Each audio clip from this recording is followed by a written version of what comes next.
Are you curious about Gestalt language processing? You are not alone. Join me, Corinne Smoose, and speech therapy PD for our podcast, The Gestalt Get Together. Our episodes try to balance the enthusiasm and excitement about GLP and its associated intervention ideas, as well as a healthy dose of skepticism about how to understand and integrate this paradigm shift into your career and the field at large. We hope that you can get together with us to learn more about Gestalts. Welcome to the Speech Link. I'm your host, Shar Beauchart, and I invite you to listen and learn practical strategies from experienced experts to take your therapy to the next level. Getting a child to say a good sound is one thing, but getting them to use it consistently is another. Now, you know the Easy R program for getting the but what about generalization? Well, what about the new R speech practice audios? Kids love to practice them, and you quickly access them via QR codes. Go to speechdynamics.com to take advantage of the 40% off sale price. Do it now. Welcome, everybody. Before we jump into things here, I would like to mention disclosures. And regarding financial disclosures, Dr. Kent does receive an honorarium for this podcast from speechtherapypd.com. Also, I receive an honorarium for the Speech Link, and I am a presenter for speechtherapypd.com and receive royalty payments. And I own Speech Dynamics. Neither of us have non-financial disclosures. So there we go. All right. I would like to personally welcome you to our live SpeechLink podcast, sponsored, of course, by speechtherapypd.com. And welcome to Diadochokinesis, DDK, Research Data and Clinical Applications. You are more than welcome to participate. Just type your question or your comment into the chat. And when appropriate, I will read it and our esteemed guest will respond. I'm Shar Beauchart, your speech language pathologist host. And my goal here is to connect and link with outstanding professionals in our field. And today is a very special episode. It is a research studies and practical strategies podcast. I'm going to say that again. Research studies and practical strategies podcast, where the goal is to merge the two. The intent is for practical-oriented researchers to bring research findings to light and discuss them and link the research results with practical evidence-based strategies that we can all use. And to help us do that today is Raymond D. Kent, PhD. Dr. Kent was born in Red Lodge, Montana, and received his BA degree from the University of Montana. He did graduate work at the University of Iowa, received his Master's of Arts and PhD degrees in 1969 and 1970. He did postdoctoral work in the Research Laboratory of Electronics at the Massachusetts Institute of Technology, MIT. Currently, Dr. Kent is Professor Emeritus of Communicative Disorders at the University of Wisconsin-Madison. Dr. Kent is a clinician's researcher. Of all the well-established research contributors within the field of speech-language pathology, through the years, Dr. Kent has performed high-quality, thoughtful research and also keeps his eye on what clinicians need. Personally, I've read and respected Dr. Kent's work for many years. His primary research interests include neurogenetics, speech disorders in children and adults, speech development in infants and young children, procedures to assess speech intelligibility and quality, acoustic analysis of speech, and theories of speech production. In addition to writing more than 180 journal articles, chapter questions, or book chapters and reviews, he's authored numerous books. He also has been an esteemed editor of the Journal of Speech and Hearing Research and is an associate founding editor of Clinical Linguistics and Phonetics. Dr. Kent received the honors of the American Speech Language Hearing Association in 1994 and was awarded an honorary doctorate from the University of Montreal in 1995. Apparently, those were very good years. Okay.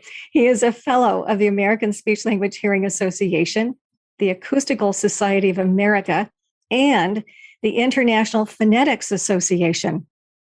Dr. Kent has presented lectures and workshops in North America, Europe, and Asia. And now we are honored to have him here with us. And prior to the podcast, he encouraged me to call him by his first name. So welcome to the Speech Link, Ray. Thank you very much, Shar. It's a pleasure to be here. Thank you for that very kind introduction. Oh, you are amazing. And I'm so thrilled that you're here. Thank you. So My pleasure. First, I would like to lay some groundwork. Okay. Very recently, you and two other colleagues, Dr. Kim from Florida State University and Dr. Chen from a university in Taiwan, reviewed a massive amount of research on diadochokinesis, DDK. You wrote an article entitled, and everybody needs to know this article, Oral and Laryngeal Diadochokinesis Across the Lifespan, a scoping review of methods, reference data, and clinical applications. And lifespan here is defined as ages 3 to 80 years. Your 50-page plus paper has been submitted and approved, and I'm assuming it's going to be published in the ASHA Journal of Speech, Language, and Hearing Research, right? Correct. All right, and congratulations, by the way. And here is my first question. Like a lot of therapists, I have used DDK in my clinical analysis through the years. But you know what? I did not realize there was so much written on DDK. Did you realize that? And what was your motivation to do this research on DDK? Well, I was overwhelmed by the number of publications we discovered. Let me put in a little historic note here.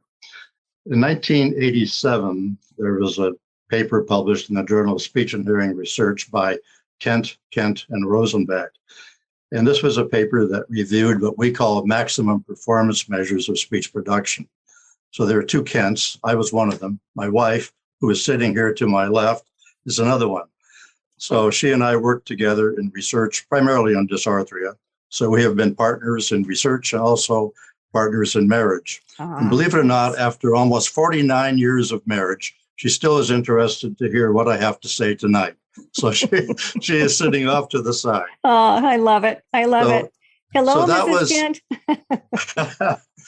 So one of the tasks that we discussed in that paper was DDK, also known by other names such as alternating motion rate, sequential motion rate, Buttica, and on and on. Mm-hmm. So that was really one of the first efforts that I made to try to discover what the database was for maximum performance task such as DDK. Well, in the last year, I decided maybe we should revisit this issue of DDK. Mm-hmm. And I was compelled to do so for three major reasons. First of all, as I looked at the literature, I saw that there were diametrically opposed opinions on the value of DDK. Some people published an article calling it a minefield. Someone else said they didn't recommend that DDK be used routinely in clinical assessment for things like adult dysarthria. And these were not cavalier statements. These were people who are highly respected and they're very thoughtful. On the other hand, there are people who are saying DDK can be a very good biomarker for things like neurodegenerative disease, like Parkinson's disease, childhood apraxia of speech, cerebellar ataxia. So I was interested, how can we reconcile these two very different views of the value of DDK? Another reason I wanted to do this review was I knew that there were some papers out there. I suspected there might be 100 or so articles on DDK. Mm-hmm. Little did I realize we would end up discovering 360 articles published on DDK in different languages in different specialty journals. So part of my goal was to be able to bring in the data, to develop tables that could be used as a clinical reference and research reference. Another reason that I was interested is I knew that there were applications of DDK in a variety of disorders. I didn't realize how large a variety it would be, but one of the things I wanted to do was to see, is the use of DDK tailored in any way, or should it be tailored in regard to the characteristics of a particular disease or disorder? So those are the three main motivations. And yes, I was totally surprised. The reference list is so large that it cannot be published with the article. I expect to see the proofs coming in the next 2 weeks. So I imagine that The article will appear in JSLHR toward the end of this year or the beginning of next year. But because the reference list is so extensive and it exceeds the page limit for the journal, the references will be published as a supplement. And it comes to about 62 pages just on its own. The references are 62 pages? Yes, just the references. Wow. Wow. Oh my gosh. That is amazing. Well, I'm so excited to hear all of the unique characteristics of DDK and who's doing it and why and so on. So let's start though. You say that it is a scoping review. I've heard of a systematic review. Is that the same? Is it different? Tell me about that. Yeah, it is different. A scoping review can lead to a systematic review. And the kind of thing that we were interested in doing, one of the things we wanted to do was to set the stage for a possible systematic review and data analysis. And what happens in a scoping review, this is the first time I've done one of those. I've done a narrative review. But I was really interested in doing this when I read a paper by Munn and Associates, published in BMC Medical Research Methodology. And I'll just mention the things that they said might be incorporated in a scoping review. First, it identifies the types of evidence available on the topic. Secondly, it clarifies key concepts and definitions in the relevant literature. Third, it examines how research is conducted on the topic. Fourth, it identifies key factors or concepts related to this topic. Fifth, it serves as possibly as a precursor to a systematic review. And finally, it can be used to identify and analyze knowledge gaps. So it seemed to me that a scoping review was appropriate. And it turns out that was probably a good decision because at that time, when I began the thing, I didn't realize just how huge the relevant literature was. And if one attempted to do a systematic review of that literature, it is massive. And I hope that our review does a service to others who may, in fact, conduct a systematic review, because for one thing, we help to clarify terminology. DDK is known by several different names. It also is conducted in various ways, and there are several different types of analyses that happen with DDK.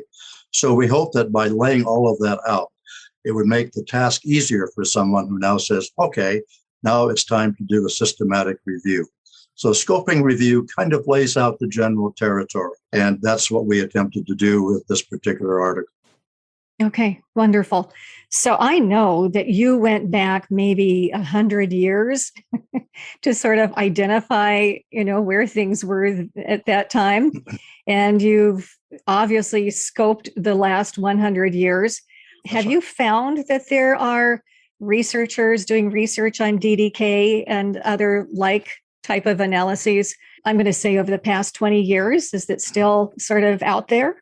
Yes, it is. And you're right. DDK has a long history, probably going back to about the late 1920s when Robert West worked with DDK. So DDK is about as old as the field of speech-language pathology, because academic programs in the professional academy in our field started about 100 years ago. And DDK is about the same age.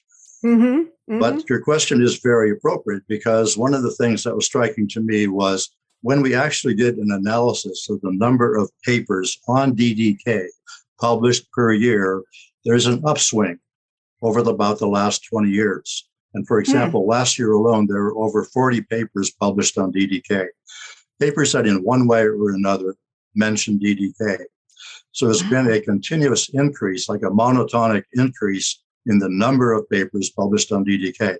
That also was surprising to me, because I thought maybe it had stabilized, there would be a plateau in the number of publications, but to the contrary, it's been increasing. I think one of the reasons for that increase is DDK is mentioned not only in the journals specific to speech-language pathology, but it's being used in journals such as biomedicine, engineering, computational neurology, neuroscience. So a number of different journals are reporting data on DDK. So it seems as though DDK has a multidisciplinary appeal and is being an increasingly larger number of specialties and disciplines. Wow.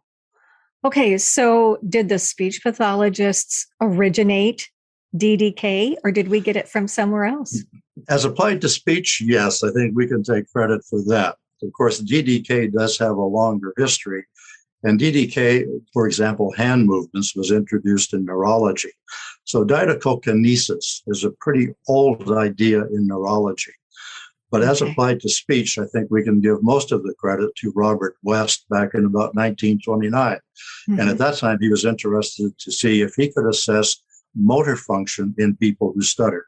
And that's why he began to use DDK. Subsequently, a number of students at the University of Wisconsin did theses and dissertations on DDK.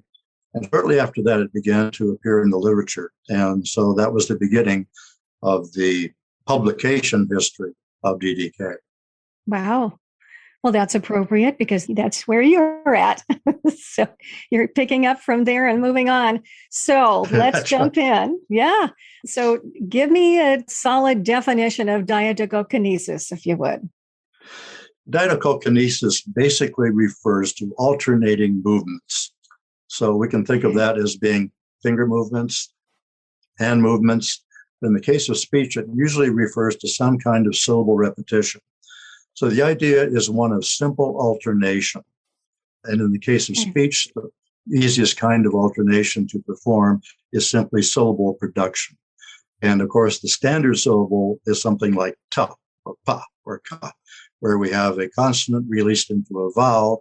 And that gives us the basic alternating pattern of close, open, close, open. So the idea then is that this simple repetitive action can be used to give us some idea as to the integrity of the motor system. And of course, that's where we come to the question of what is the clinical interpretation? But we can get to that later on. Okay.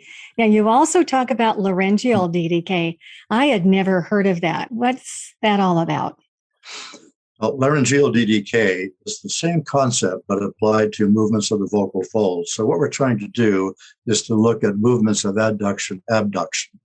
For example, the syllable ha, as in the laugh, ha, ha, ha, ha, ha, ha. That would be an example of laryngeal DDK. Now we're interested in the person's ability to alternate adduction and abduction at the vocal folds. So it's similar to the oral DDK, but of course involves another system. Okay. All right. And is there somewhere along the line in your article, I read something about non-speech oral diadochokinesis? Yes, we can also look at alternating movements for non-speech activities or non-speech tasks that might include something like jaw movement, jaw wagging. It could be tongue movement, for example, lateral movements of the tongue. It could be tongue protrusion. So all of these classify as non-speech oral movements.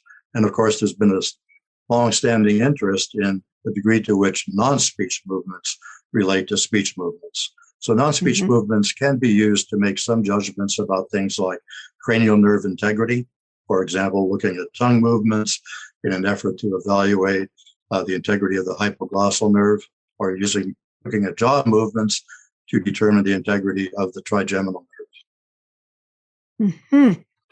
Wow. And is there research on that? Yes, there is research there must on be. Both of those, right. Research on non-speech and research on speech. It seems to me that the research on non-speech activity has not flourished as much as research on speech activity. And I think we see that reflected in this multidisciplinary literature, where people from very different fields and specialties are looking at speech. And it looks as though the standard speech task, paraka or something like that, is the task that's most often used. Okay. Interesting. Oh my gosh. Okay. So usually, it started out looking at adults and their rate and so on. And then I know that I have used DDK with children for years. Is there a difference? What did you find as far as, let's just look at the normal developing or normal developed individuals. Let's look at children and look at adults, and then we'll move into the atypical. Certainly. Yeah. One thing we wanted to do was to try to collect the data that we could find published in different languages for different age groups, both sexes. And we tried to break those down into age groups to give us some idea of what happens developmentally. The general picture is that diadochokinetic rate, and I'm talking here just about rate right now, diadochokinetic rate measured in syllables per second tends to increase with age up until about, some people say 9 or 10. Other people record increases until late adulthood. So it's rather difficult to establish a clear plateau regarding the diadochokinetic rate.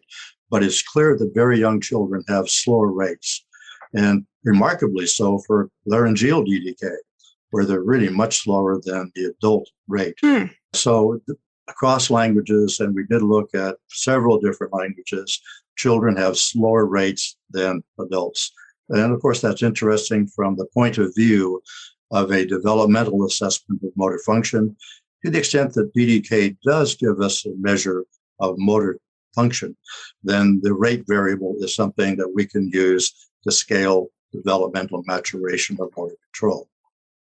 Okay. To me, as you're talking, I'm thinking the operative word is control, developmental control of the jaw, of the tongue, of the lips, whatever, that's happening.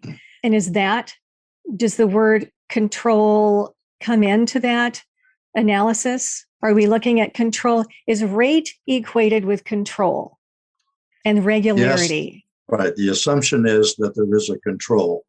And what we're trying to determine with DDK is, first of all, the rate. Now, we hope that this is a maximum performance task, meaning that we hope that the individual being examined, child, adult, whatever, is going to try to perform this task as rapidly as possible. And that's the standard instruction. Not every child understands what that means, so we have to take precaution that we're very sure the child knows what we're trying to ask him or her to do. But the control aspect is, in fact, very rapid rate. Another aspect of control is uniformity of production. And this is where we get into the quality dimension of DDK. Now, the standard measure of DDK is rate in syllables per second. But some people say we're throwing away a lot of the most valuable data. And I think they make a good point, because we can also look at the quality of production. And that quality is manifest in different ways. First of all, the regularity of production. It is not just syllables per second, but what is the actual duration of the individual syllables in a train? What is the intensity or amplitude of the individual syllables in a train? So we can have variability both in the temporal domain and in the amplitude domain. And those can be informative regarding control. And they tend to break down in certain disorders. For example, in cerebellar ataxia in adults, we find that both the timing and the energy variability become very large. The other thing that can be done in terms of the measurement has to do with the accuracy or quality of performance. Now, one way of doing this is actually to do a phonetic transcription of the syllables. That's pretty hard to do, but it can be done, and some people have recommended it.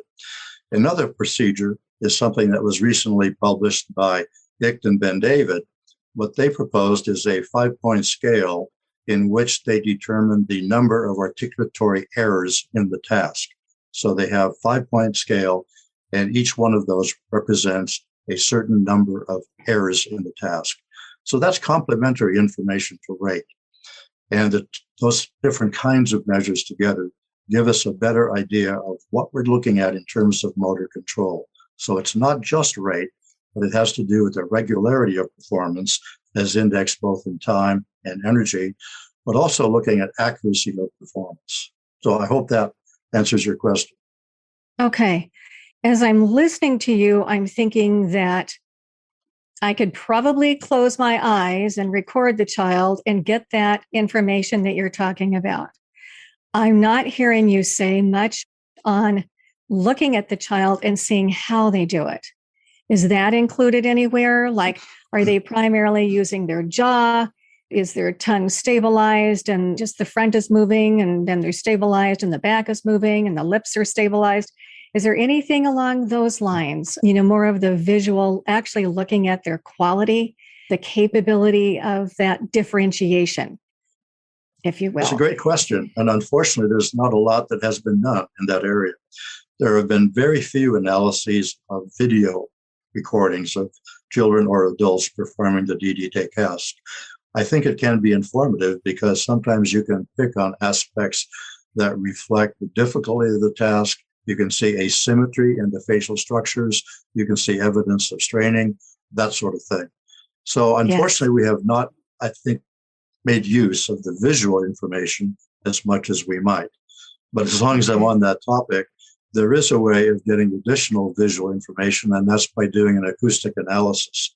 It's been shown that perceptual counting of syllables can be quite inaccurate. In fact, some people have recommended against just counting syllables as they are perceived or heard.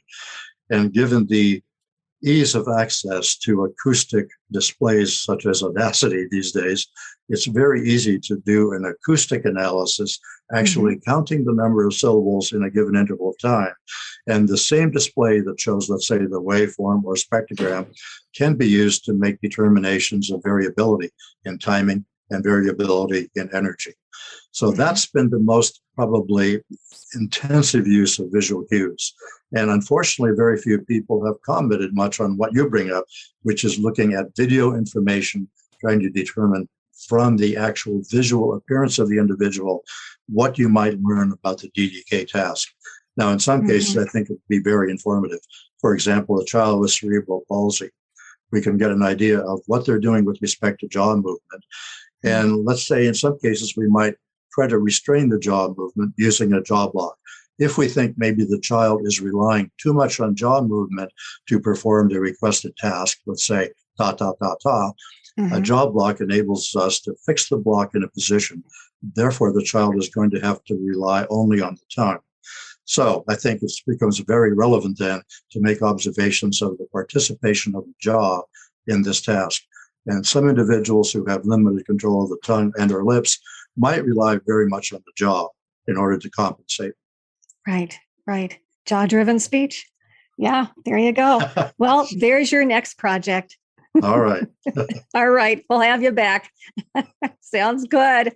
Oh boy. Okay. So do we have a handle on typical people and their rates and regulations or, their control? Do we have that information as a baseline before we move into the atypical? Do we have that?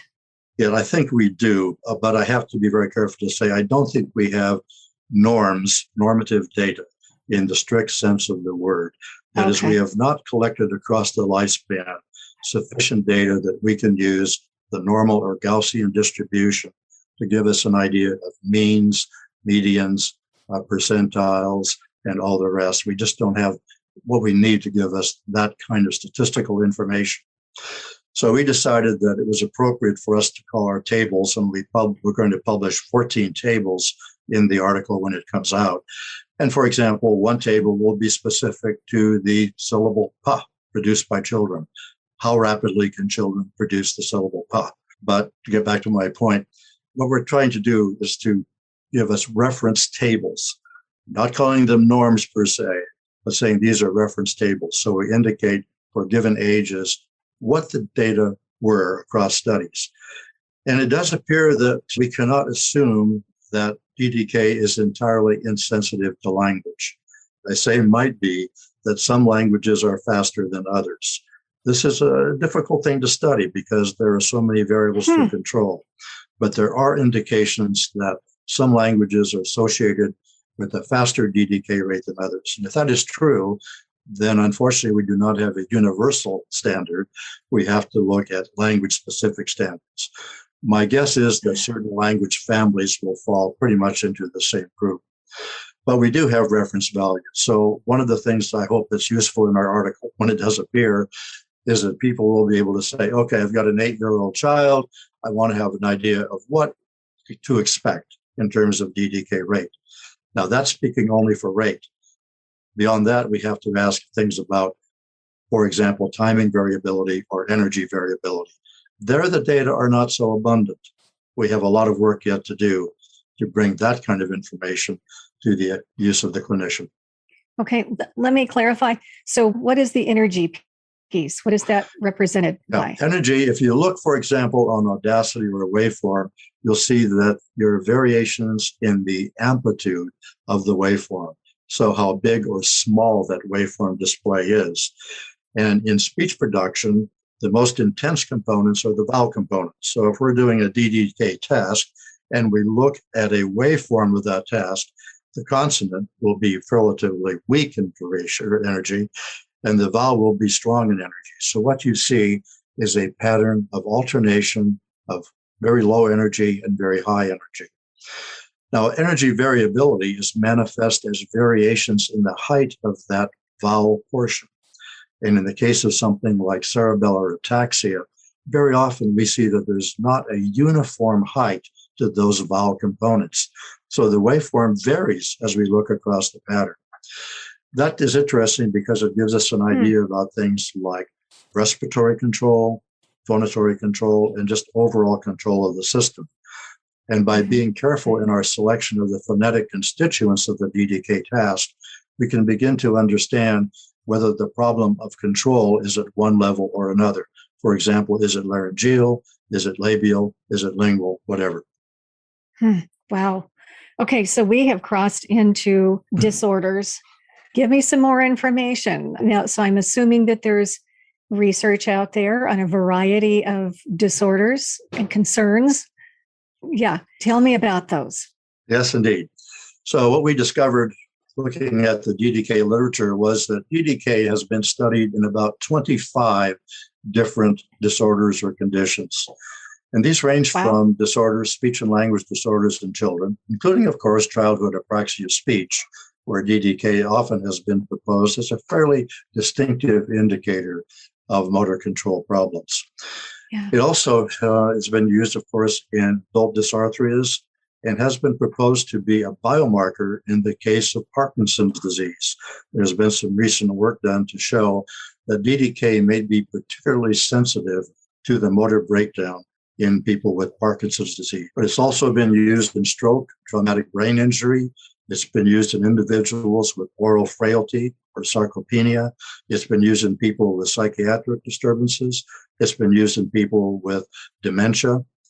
So a number of different conditions. Really? That's in one way, it's interesting to say, okay, so there is an overall clinical utility to DDK in that it has been used in these various clinical populations and seems to provide some information about motor control of speech. It also creates a problem for us because, for example, if we know that a person who performs this task can be affected by a comorbid condition like dementia, cognitive impairment, or something like dentofacial problems or oral frailty, sarcopenia, then it becomes more difficult to reach a direct and clear interpretation of the DDK result because it's influenced conceptually by so many different variables that it becomes hard to anchor it to one specific aspect.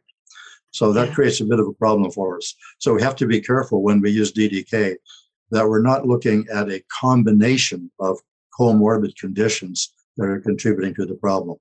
It's still a useful measure to get, I think, but it just means we have to be careful in our interpretation. And to some degree, we have to try to control for other variables as much as we can. Okay. Yeah, that's not easy.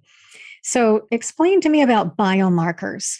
What does that exactly mean in this case? So the standard definition of a biomarker is that it's an objective measure that relates to some normal function or a pathogenic function, or in some cases, a response to a pharmacologic treatment. The emphasis here is on the word objective. So what we're trying to do is to get something that's not just a patient complaint. We're trying to get something that can be measured objectively.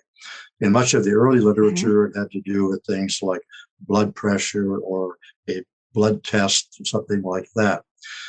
Now, it has been proposed that DDK can be a biomarker. I mentioned specifically Parkinson's disease, childhood apraxia speech, and maybe ataxia in children or adults. The idea is that DDK is disrupted in a fashion that is characteristic of that disorder. And the disruption is of such a nature that it can be measured objectively. For example, we can measure with acoustic analyses or with physiologic analyses, such as kinematic displays.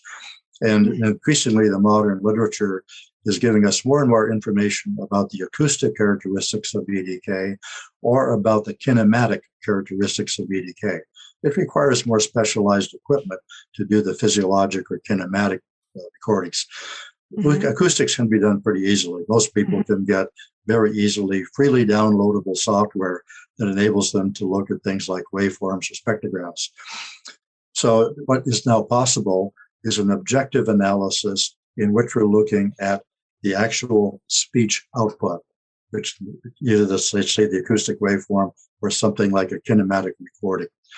So it is objective, and that means that we're not relying just on our own perceptual criteria, but now we can look at something, we can measure it, point to it, and say, this is in fact the marker that we're looking at. Now, I personally am very careful to say that something is a biomarker. I think it takes a lot of data for us to be assured that we can do that, especially when, in the case of DDK, we know that it is possibly influenced by several other variables. So it's not always easy for us to say, altered DDK performance is a biomarker of Parkinson's disease. It might be if other things are controlled. But if we're looking at an individual with Parkinson's disease, to take that example, we're often looking at someone in later years of life, 50, 60, 70. And at that point, we might have other things happening, such as changes in the oral cavity. We might begin to see dentofacial problems, maybe some sarcopenia, reduced muscle strength in the oral and pharyngeal musculature. We might even see some indications of oral frailty. All of those kind of add to the picture. So I think it's intriguing that the word biomarker has been used with regard to DDK, but I think we have to be careful and say, yes, we have identified the biomarker. It takes quite a bit of work for us to be able to make that assertion with confidence. Okay. Yeah, that makes sense. Yeah, there's so many variables with speech, period. Yes. Yes. Okay, so talk to me about, give me some specifics as far as what we can do as clinicians in this analysis. I know that there's, speaking of variables, okay, what can we do to get the best indicator of a person's rate using DDK? What are some of the variables that we can try and take care of? Okay, I'm going to look at my notes to make sure that I don't skip something, because I think these are developed in the article. So I hope that people who are interested in this will take a look at the article. Yes. First of all, it's been recommended that we use a dual protocol of words and non-words. And I think most of us have had the experience one time or another working with either a child or an adult, and we ask that person to say, "Haraka," and they just don't do well. They have a terrible time. They stumble over it. Yet, if we ask the same individual to say buttercup or patty cake, they do it quite well. So sometimes just the production of nonsense syllables, as in padaka, is not easy for an individual, but that same person can do very well with a real word performance. So I think it's a good idea to consider using both the standard nonsense syllable form of padaka or some other variant, but also to consider a real word production, polysyllabic word such as patty cake or buttercup. And particularly with young children, that can often be very helpful in getting the desired behavior. It's also been recommended that the task be modeled by the examiner. That really is helpful because we don't know to what extent children really understand the idea. Say this as fast as you can. They might not understand that we're really trying to get at syllables being produced in rapid succession. They might not get that idea. But if we model it to them, and if we give them a practice trial, then we can usually get a better result. And the research that we summarize in our article indicates that this is good news. One practice trial, one model. That seems to be about all that's needed. And then just one task performance. Of course, you might be looking at performance for pa, pa, pa, pa, and then ta, ta, ta, and ka, and whatever. But at least it appears we don't need to do repeated modeling, repeated practice, and repeated trials or tasks. It's been recommended that mirror feedback is not needed. In case you ever wondered, would it be helpful for the child or the adult to look into a mirror during the performance? And it appears that that actually degrades performance. perhaps because of the cognitive load. When the person is looking at himself or herself, it's like when I'm looking at Zoom, I think, oh no, that makes it more difficult to think of what I'm trying to say. Another thing is to use language-specific reference data as much as possible. As I indicated, there are indications that some languages might have an inherently faster rate than others, and that might be reflected in DDK rate for that particular language. Another factor is the number of syllables, and it's been recommended by one of the investigators in this area that we try to get at least 12 to 15 syllables in the DDK task. Now, if we're dealing with a very young child, that can be difficult because young children, as we all know, might have a maximum performance time of only about 6 seconds. That doesn't support a lot of syllable productions, quite different from adults where we typically have a maximum phonation time of 20 seconds. And if we use that as a gauge for the duration of a syllable train, that's a lot of syllables. For children, it might be difficult to get the target number of syllables. Some people have recommended you can get as few as 3 or 5. But notice if we do that, then the mean becomes questionable because it's based on a very small number of observations. It's also becomes more difficult to make determinations of things like regularity of timing of the syllables or regularity in the amplitude or energy of the syllables. So that's a problem. In fact, Rhea Paul, in her book on language disorders in children from infants to adolescents, recommends against DDK for children younger than 6 years. But we do report in our article normative data, but I won't say normative, I'll say reference data for children as young as 3 years. So this task has been used for children as young as 3 years. But I think that Rhea's caution is one to bear in mind because we want to be sure that the child has the respiratory reserve, the power to give us a sufficient number of syllables. And that becomes questionable in the case of, say, children with cerebral palsy or children with some other source of respiratory insufficiency. But I do think it's possible to get data even from very young children. But again, we have to be careful that we model the task, give them practice, and then make a determination of what we're happy with in terms of the number of syllables actually produced in the task. Okay. And two more things quickly. It can be assessed for non-speech movements, thought. as we already discussed. Ray, hold that thought, and then do the two. Are you talking about asking a child to take in one breath and then do the syllables or just the singles on one breath? Or can he breathe, he or she breathe in there? Because Absolutely. Excellent point. So that's part of the idea of modeling. We want to be able to show the child that we're taking in one breath and producing the syllables on that breath.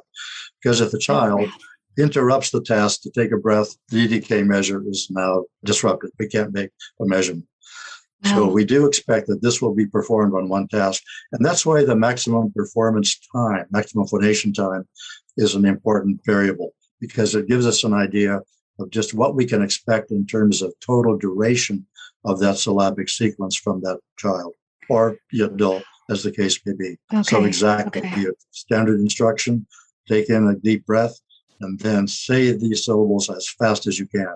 For very young children, sometimes it's even helpful to have some kind of visual display like toys or something like that, and to tap the toys to say, this is what we want to do, to convey the idea that we're interested in the most rapid, successive performance possible. Okay. And you're talking about pataka, or you're talking about pa-pa-pa-pa-pa, or ta-ta-ta-ta? Right. Any of those. Any of those. Any DDK task. So whether we call it the trisyllabic DDK, that would be pataka. Some people will call that the sequential motion rate. So there are different names. Okay. And the sequential motion rate usually means that we have different syllable constituents in the task, like pa, ta, and ka. Whereas alternating motion rate typically means repetition of the same syllable. I say that's usually what happens, but I've seen the terms used differently in the literature. So unfortunately, nomenclature does vary from article to article, and that makes it a little bit difficult to consolidate the data. Mm-hmm, mm-hmm.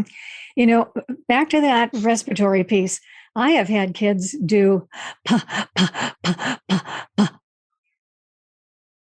And Yes. I'm like, so maybe I just need to do a better job of instructing and, giving the child a significant one breath and Yes. several sounds instructions to make sure that they're not doing that.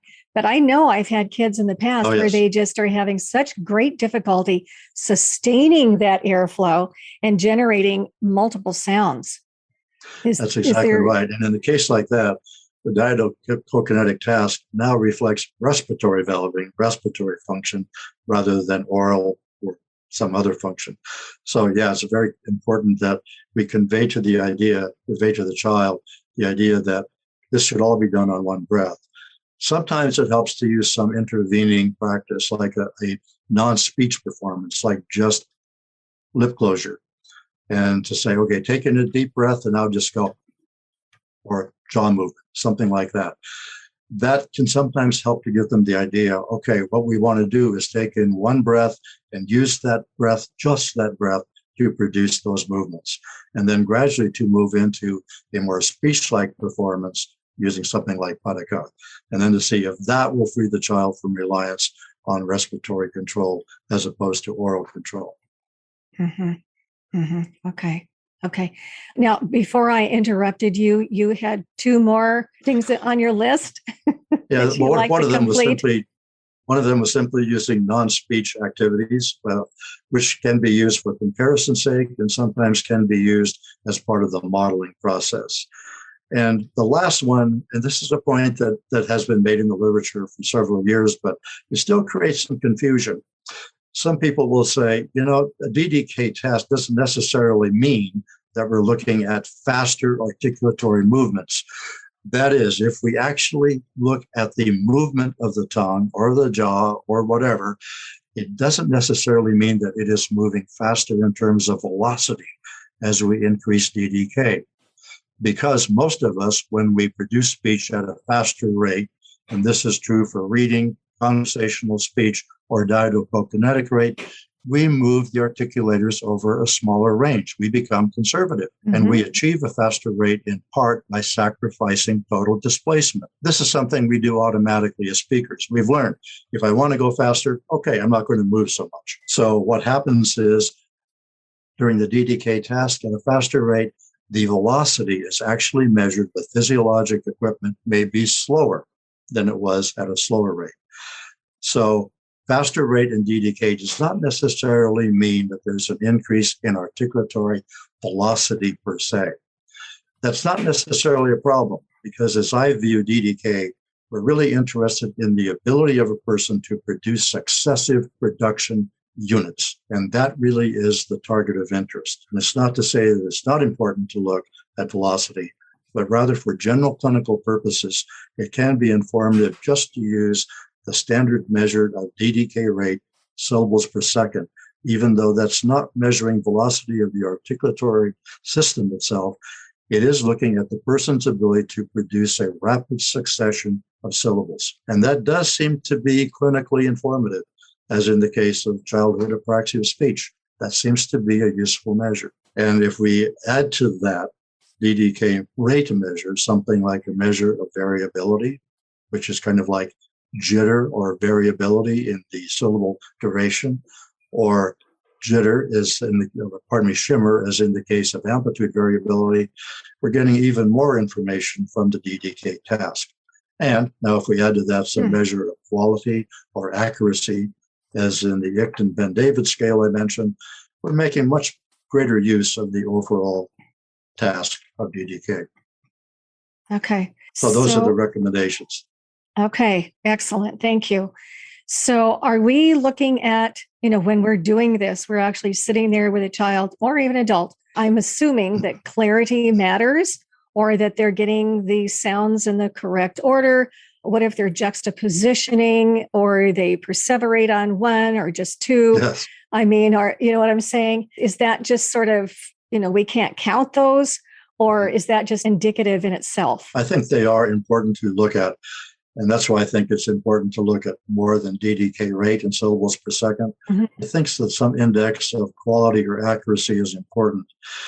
Now, this has not been really standardized. Unfortunately, a lot of things about the DDK task are not standardized, although it's widely used, and many clinicians do make use of DDK. I think there's a lot of variation sometimes from one individual or one clinic to another. And in order to make this the most clinically useful tool, we should standardize as much as we can. We have to allow that we have to bend the rules a little bit, particularly if we have an individual who simply can't perform the task without some kind of assistance. But in general, we should try to work towards standardization. At this time, the standardization does not apply to looking at those kinds of things you mentioned, where we might have some change in the quality of performance. For example, the phonetic constituents, where there might be some repetition that shouldn't be there, or there might be some change in the phonetic target. And I think that the recommendation by Ickton Ben David to use this 5-point scale probably is a good one. For one thing, it can be done fairly easily. It doesn't require careful phonetic transcription, which can really be difficult for a very rapid speech performance. But it does give us some idea of the accuracy of production. So those do become relevant. And in fact, sometimes I think they can be characteristic of a problem. We know, for example, in children with childhood apraxia of speech, that sometimes they're not going to be able to perform this task in accord with the phonetic targets we've given them. Right. And that same thing can happen with adult apraxia. As an example of that, Edie Strand and Associates developed the apraxia of speech rating scale. And one of the things that they recommend be examined is that we look at the performance for alternating motion rate, that is repetition of the same syllable, versus sequential motion rate, which is production of different syllables, as in pa, ta, ka. And what they recommend is if there's a discrepancy in performance between the AMR and the SMR, that is the alternating motion rate, and the sequential motion rate, that can be an important characteristic of apraxia of speech. But as noted in one article, sometimes that doesn't work so well because there are individuals with severe apraxia who can't do either one. They can't do AMR, they can't do SMR, in which case that discrepancy between AMR and SMR does not become a very useful feature in the apraxia of speech rating scale. So again, we have to be flexible. We have to make some allowances that some individuals may have such severe involvement, they're not going to be able to perform the task in the way that's needed for us to use some of those kinds of measures. I hope that wasn't too wordy a reply. No. Thank you for that. Wow. Okay. So what other suggestions do you have for those of us that are doing clinical analysis? Have we omitted anything, or is there any other topic of applicability? I think that covers the basic issues. I think that it's helpful for people to be aware of the kinds of steps that usually help to get optimal performance. And that's why we get into issues of modeling and practice. I think it also is important for us eventually to drive toward more standardized procedures, not only of the task instructions, but also standardized methods of analysis, so that we're not just counting syllables per second. We're doing something in addition to that because that might be informative. I think it's also important that people work as much as possible to get some kind of acoustic analysis. I think the performance or the measurement of performance, just doing counting for perceived syllables, doesn't work very well. And some people are using some of the devices that you can use, for example, with iPad, in which you do a tap in accord with every syllable you hear. So if someone goes pa, pa, pa, pa, you go tap, tap, tap, tap. But it's been shown that doesn't work very well at high rates of production because the ability to do manual performance sometimes falls short of the ability an individual has to do the speech performance. So sometimes we're pressing the upper limit of manual dexterity to keep in touch with the actual rate of DDK. And there's an article demonstrating that. So I think we're better off to use some kind of acoustic analysis. Not only does it give us the capability to make a very objective measurement of DDK rate in syllables per second, it allows us to see things like variations in the duration of the syllable, that timing irregularity I mentioned. It allows us to see variations in amplitude, height, variability, the energy variability I mentioned. It also enables us to make some decisions about quality of performance. For example, did the person really make a consonantal closure, or was it missed? And finally, it gives us the opportunity to make a permanent record of DDK performance. So if we're seeing, say, an individual on different dates, and we're trying to use DDK as a gauge of that person's speech motor performance, if we get a recording on one day, let's say Tuesday, and we file that away, we save it, and then the child or the adult comes back 2 days later, we can make a direct comparison from one graphic record to the other. So we have hard copy records or the computer record, if you want to show it on the screen. So we have the ability to make direct comparisons of DDK performance from one to the other. And when we do that, I think we're preserving data rather than throwing it away. If we just listen to the number of DDK syllables per second, all we're doing is getting one type of information, and we're discarding what is potentially useful.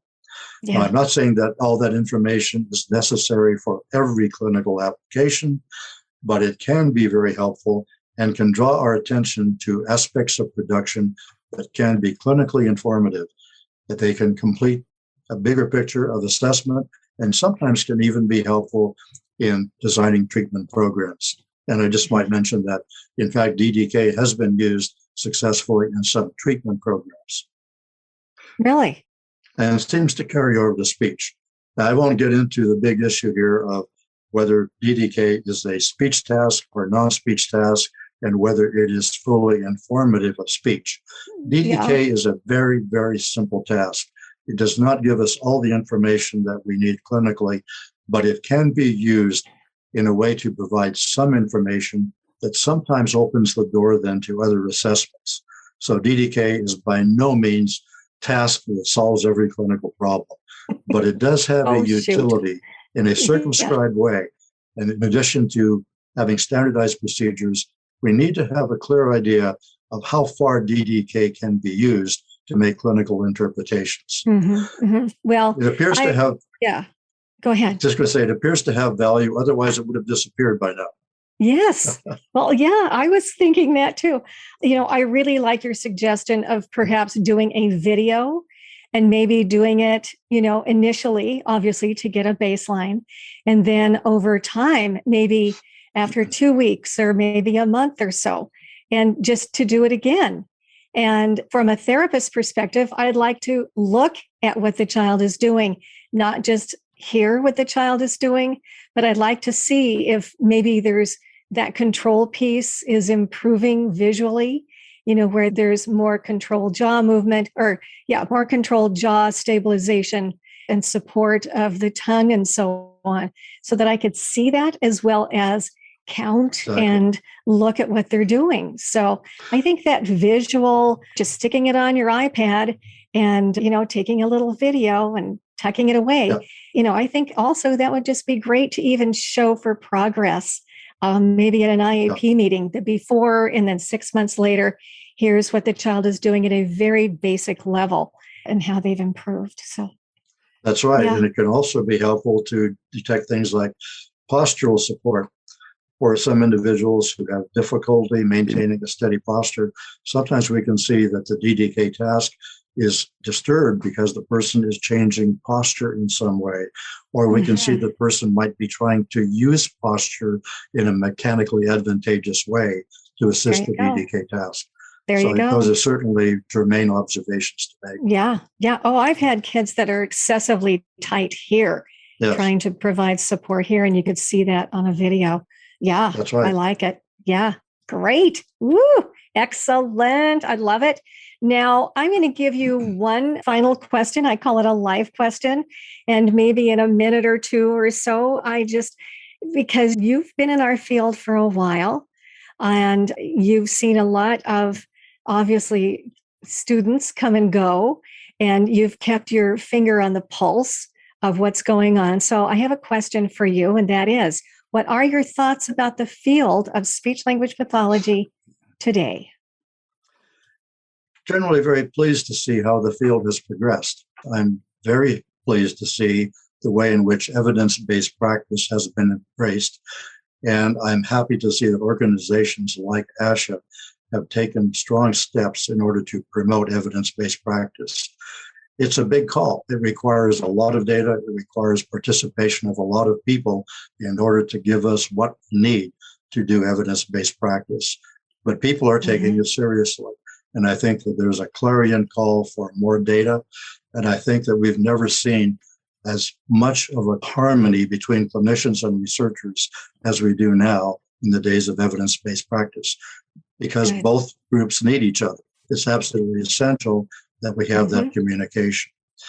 The other thing that strikes me about the field, when I started in the field, there was hardly ever mention of something like AAC or apraxia of speech, childhood apraxia of speech.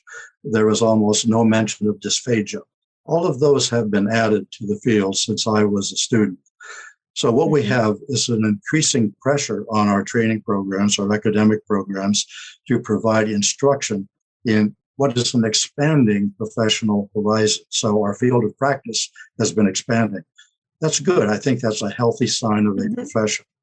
But it does create challenges, because now not only do we have to provide instruction and clinical experience in some of the traditional areas, fluency disorders, craniofacial, and so forth, but now we have to be able to provide good quality instruction and clinical opportunities in areas such as dysphagia, AAC, autism. It becomes a pretty difficult challenge for educational programs. And I think many of them are struggling to do that. And I think we've sometimes seen in programs that some of the more traditional topics, like craniofacial disorders, are shrinking in order to accommodate coursework in other areas. It's not to say that the other areas aren't important, but to say we don't know what a clinician is going to do when he or she graduates, because the field is so large. We know some people do almost entirely dysphagia work. Some people do almost entirely AAC. It's hard to prepare them for every conceivable professional role they're going to have. What has to happen in the professional training program is that we provide the foundation by which the clinician can adapt to professional challenges. Certainly, they have to be geared to expect continuing education. That's important. There you go. And that, I think, is probably what we're going to have more and more of, is continuing education, because the scope of practice has changed. The demands of the field have changed in so many ways because of financial considerations, because of increased burden, because of sophisticated technologies, more and more. And I would just say one final word, that I'm an advocate for the professional doctorate. I think that is not for everybody, but I think it is a valuable tool by which our profession can continue to maintain its competitive position in a world where more and more people have a professional doctorate. But I won't go on that soapbox here. I've done it elsewhere. Okay. Oh, wow. You are a wealth of information. Thank you so very much for all of your many helpful insights. And thank you for pulling all of this DDK information together. It's just, it is amazing. And I am hoping that it becomes sort of a beginning for additional research and some really nice research that really helps clinicians. And I'm not saying, that other research is not nice. I'm not saying that, but I'm saying research that's really going to be beneficial for the clinician. I'm excited about that. So thank you very much, Shar. And I appreciate all the people who tuned in. Yeah. And if you want to email me for any information or whatever question, my email is rdkent. Okay. Lift it up higher. Lift it up a little higher, if you would. Can we see that? There we go. Okay. rdkent at WISC, WISC. Okay. .edu. All right. Perfect. All right. Thank you so much. That's excellent. Well, I appreciate your knowledge so much and your years of dedication to our research. And truly, I have many of your articles. They're all over here to my right. In fact, I have a bin of just Ray Kent articles. I truly do. So I appreciate you and what you've done and all your contributions in our field. So thank you so much. Thank you very much, Shar. I appreciate all you're doing. And thank you very much for hosting this podcast. Oh, perfect. Well, thanks for coming on it and sharing all your information. So, stay put with us there, Ray. Okay. And also, I want to thank all of you for being here and for tuning in and for continuing to get the word out about the SpeechLink podcast. and where you, of course, not only learn practical information, you earn CEUs. And in a few days, the audio version of this episode will be available for free on all the popular podcast apps like Apple Podcast and TuneIn and Podbean, etc. So I greatly appreciate all your positive comments and your reviews and your support.